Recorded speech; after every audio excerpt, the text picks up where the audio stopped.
This is the moment that all XRP holders have been waiting for 7 years.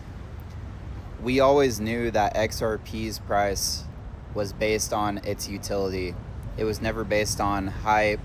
It was never based on a Bitcoin bull run. It was based on its actual need to be used for cross-border payments, on-demand liquidity, and everything else that it offers these central banks and governments and the world as a whole. The cost of oil is up over 40% in a week. This is something that I've been talking about over the past 3-4 months.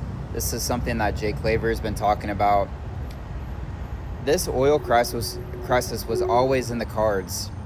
We didn't know where it was going to come from. We didn't know that it was going to be a United States and Israel attack on Iran and that Iran would close down the Strait of Hormuz.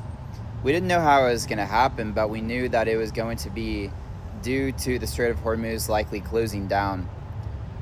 But what this is going to cause is the price of oil in Japan to skyrocket. It's going to cause the price of oil to skyrocket all over the world. But the thing about Japan is that they don't actually produce any of their own oil. So they rely on other countries to source their oil from.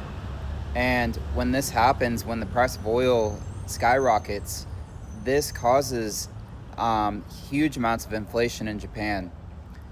Next, they're going to have to raise interest rates.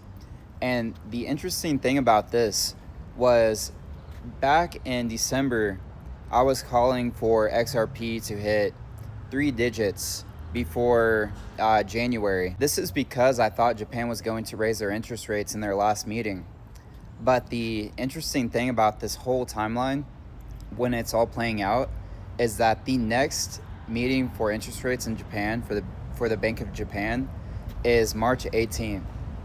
So I believe that we're going to see Japan raise interest rates due to this whole oil crisis. It's inevitable, and they can't not raise interest rates at this point without huge amounts of inflation destroying their economy. So it looks like this is finally the moment where XRP begins to be utilized for its actual use case for on-demand liquidity for cross-border payments. This is why the past 7 years XRP has not spiked at all, because it hasn't been used. This is also why I believe that Bitcoin and XRP are actually going to inverse at this point. XRP is actually going to flip Bitcoin because XRP is actual utility. Bitcoin is only driven by hype.